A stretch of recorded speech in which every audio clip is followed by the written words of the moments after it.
China has imposed a sweeping new security law, tightening its grip on Hong Kong. Christians, politicians, pro-democracy activists have all been arrested. Scores are fleeing the city. Others are hiding underground. So how is the church in Hong Kong responding to this persecution? Well, George Thomas brings us the story. As Hong Kongers see it, is a totally different place than it was 2 years ago. Pastor Butch Tanner moved here from Texas in 2017 to lead Kowloon International Baptist Church.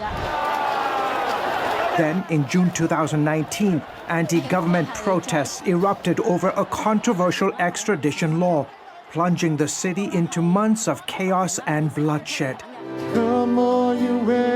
Tanner's church became a place for healing. We would have actually police officers, plus we would have protesters that would gather in our building and pray together and sing together. The protests have since died down, but fear now looms over the city's future as China's grip on Hong Kong tightens 6 months after imposing a sweeping new national security law. We have a lot of fear in Hong Kong among the people. There's a lot of fear that things are not going to settle down or be anywhere near the normal that they used to be. And that fear is being realized. On January 6th, more than 1,000 Hong Kong police officers raided 73 different locations across the city, arresting 53 politicians, pro-democracy leaders, human rights activists, and others. Lam Chong-ting was one of the lawmakers arrested. He captured the moment police barged into his home. You are suspected of violating the national security law, subverting state power. Chris Patten, Hong Kong's last governor, says what's happening in the city is nothing short of China's brutal destruction of a free society. This is a further turning of the screw in Hong Kong, a further attempt to destroy the freedoms of a city which has thrived under the rule of law. Also arrested, John Clancy, an American priest turned lawyer, who now faces prison for challenging China's authoritarian rule over the city. Authorities have also rounded up Christians, including Joshua Wong, a prominent activist seen in this picture entering prison in early December. Later that month, 2 Catholic nuns were also arrested. If they think they can actually lock up the idea of freedom and democracy forever, they're kidding themselves. The truth is they're absolutely terrified of what liberal democracies stand for. Reports estimate more than 300,000 Hong Kongers are planning to flee the city in coming months. Several pastors have already left the city, by the way, and others have gone underground as the wave of persecution grows. Gordon? Well, George, I remember Hong Kong. It was one of my favorite cities when I lived in Asia. The atmosphere was absolutely vibrant. What's the atmosphere there now? Yeah, Gordon, it has changed dramatically. You know, put into context for your viewers, in 1997, when the Brits agreed to hand China back to Hong Kong, they made a 50-year agreement that in 1997 they would hand Hong Kong back to China, and up until 2047, Hong Kong would be this, you know this very well, this one country, two systems of governance, and that was working very well. It has been, and it's been thriving. Commerce, economy, and all kinds of trade and so forth, political and so forth, has flourished in that city. But then 2 years ago, when China said that it was going to pass this controversial extradition law that basically said that anybody who commits a crime in Hong Kong for whatever reason will have to go to mainland China to stand trial. Well, you can imagine Hong Kongers said, no way, your system of jurisprudence on the mainland is abysmal and we don't trust the court system. And that led to the massive protests. And today what we have seen, Hong Kongers who thought that they had till 2047 to enjoy this one country, two systems of governance, got a rude awakening 2 years ago. And at the beginning of about 6 months ago, they passed this sweeping new security law that basically makes Hong Kong officially like any other city in China today, which has sent, it's been a political earthquake across the city. Well, I think the whole world is getting a taste of what Orwellian culture can be, and specifically a surveillance culture. where they're now pushing to even have cameras in all classrooms. What can you tell us about that?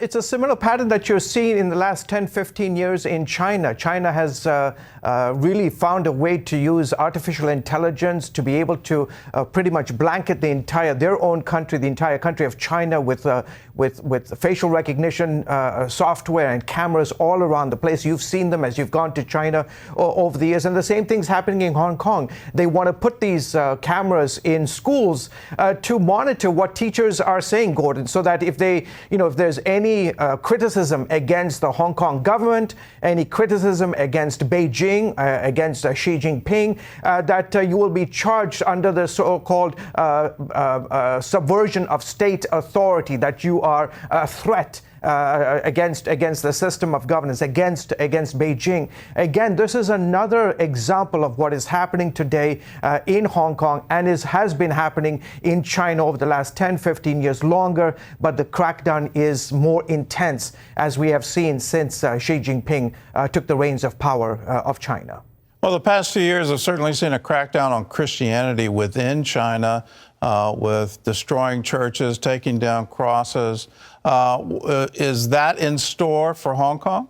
Certainly is, Gordon. Absolutely. I mean, the pastors that I have spoken to, they're preparing for it, and they've seen it already. Those churches that took part in the protests, and perhaps they provided, a tent so that both police and protesters can come. They provided doctors. They didn't necessarily actively engage, but they were the hands and feet of the church.